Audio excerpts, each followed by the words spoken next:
सत्येंद्र जैन की पत्नी से मिले संजय सिंह। आप सांसद संजय सिंह ने दिल्ली के पूर्व मंत्री सत्येंद्र जैन की पत्नी पूनम जैन से मुलाकात की। सत्येंद्र जैन जेल में बंद हैं। जमानत पर बाहर आने के बाद संजय सिंह सीएम अरविंद केजरीवाल और मनीष सिसोदिया के घर भी गए थे। संजय सिंह 3 अप्रैल को तिहाड़ जेल से रिहा हुए। इसके बाद वो सीधे सीएम केजरीवाल के घर पर पहुंचे थे। कुछ देर बाद वो पार्टी दफ्तर पहुंचे, जहां उन्होंने कहा कि वो सिसोदिया और सत्येंद्र जैन के परिवार से भी मिलने जाएंगे। ईडी के सामने पेश नहीं हुई कांग्रेस एमएलए।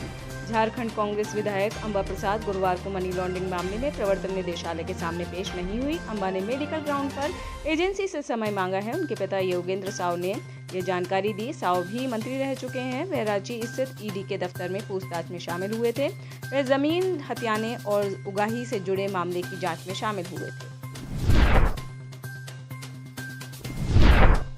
पूर्णिया से पप्पू यादव का निर्दलीय नामांकन। कांग्रेस नेता पप्पू यादव ने पूर्णिया सीट से निर्दलीय उम्मीदवार के तौर पर आज 4 अप्रैल नामांकन किया। बातचीत के दौरान उन्होंने कहा कि निर्दलीय उम्मीदवार के तौर पर नामांकन दाखिल किया हूं। सभी का आशीर्वाद हमको मिल रहा है। पूर्णिया को हिंदू मुसलमान बैकवर्ड फॉरवर्ड से बाहर निकालना है।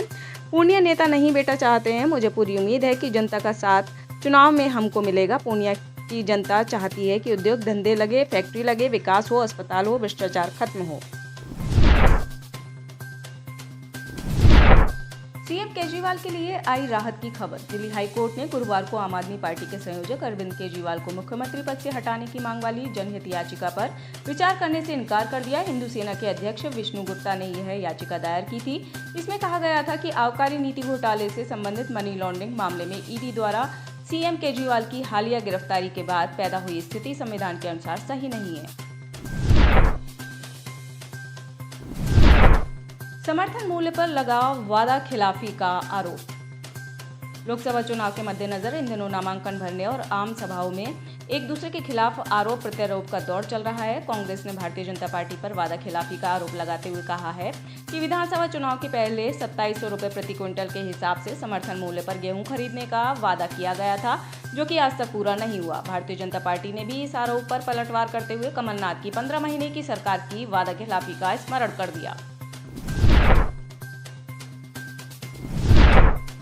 सुक्खू सरकार को हाईकोर्ट का झटका। साल 1975 की इमरजेंसी आज भी कांग्रेस और बीजेपी के बीच विवाद का मुद्दा है। हिमाचल प्रदेश विधानसभा में कई बार इमरजेंसी के मुद्दे पर गर्म बहस हो चुकी है। आपातकाल में जेल जाने वाले नेताओं के लिए तत्कालीन जयराम सरकार ने लोकतंत्र प्रहरी सम्मान राशि योजना शुरू की थी। विधानसभा में बिल लाकर अधिनियम बनाया गया। साल 2022 में हुए सत्ता परिवर्तन के बाद मुख्यमंत्री सुखविंदर सिंह सुक्खू की अगुवाई वाली सरकार ने बड़ा फैसला लिया। फरवरी 2023 में लोकतंत्र प्रहरी सम्मान राशि योजना बंद कर दी गई। अब हिमाचल प्रदेश हाई कोर्ट ने लोकतंत्र प्रहरी सम्मान राशि जारी करने का सरकार को आदेश दिया है।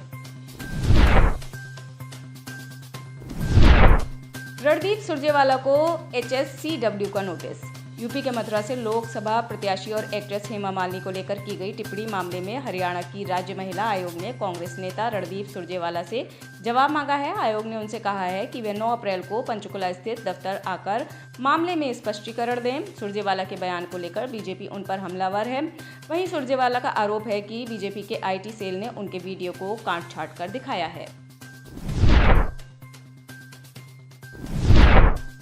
बाइजू रविंद्रन की नेटवर्थ हो गई जीरो। संकट में फंसी एटेक कंपनी बाइजू के CEO बाइजू रविंद्रन को पिछले 1 साल में तगड़ा झटका लगा है। एक तरफ तो देश में अरबपतियों की संख्या तेजी से बढ़ रही है, वहीं दूसरी तरफ युवा अरबपतियों की लिस्ट में शामिल हुए बाइजू रविंद्रन की नेटवर्थ अब जीरो आंकी गई है।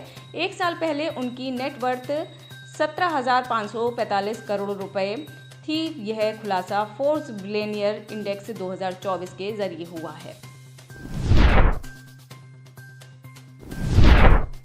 70,000 रुपए के पार गया सोना। सोने की कीमतों में तेजी का सिलसिला जारी है। नए वित्त वर्ष की शुरुआत के बाद से ही सोने की चमक में जबरदस्त इजाफा देखा जा रहा है और इसकी कीमत 70,000 रुपए के रिकॉर्ड को पार कर गई है।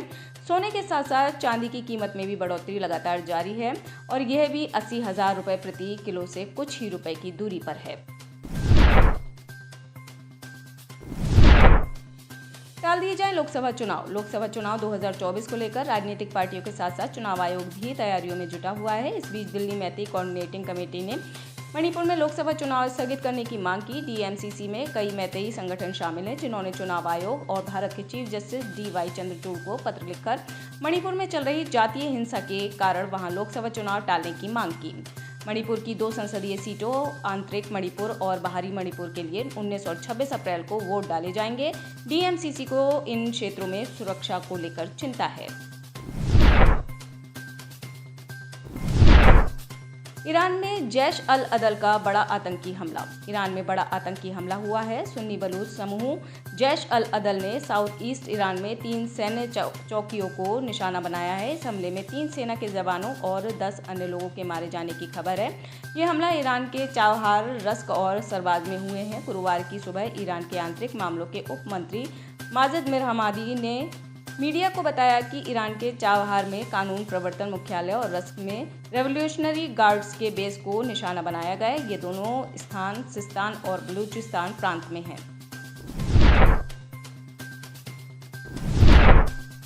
लाहौर एससी के जजों को मिला धमकी भरा लेटर। पाकिस्तान में लाहौर हाईकोर्ट के 3 जजों को सफेद पाउडर के साथ बुधवार को धमकी भरा पत्र मिला है। इसके पहले इस्लामाबाद हाई कोर्ट के जजों को भी ऐसा ही पत्र मिला था। न्यायालय के पंजीयक कार्यालय ने इस पत्र की पुष्टि की है। पंजाब प्रांत के एक वरिष्ठ पुलिस अधिकारी ने बताया कि पत्र के साथ मिले पाउडर को जांच के लिए लैब में भेजा गया है। आशंका जताई जा रही है ये पाउडर एंथ्रेक्स हो सकता है। बुधवार को जिन 3 जजों को यह पत्र मिले हैं उनमें न्यायमूर्ति शुआज अली खान, न्यायमूर्ति शाहिद बिलाल हसन और न्यायमूर्ति आलिया नीलम हैं।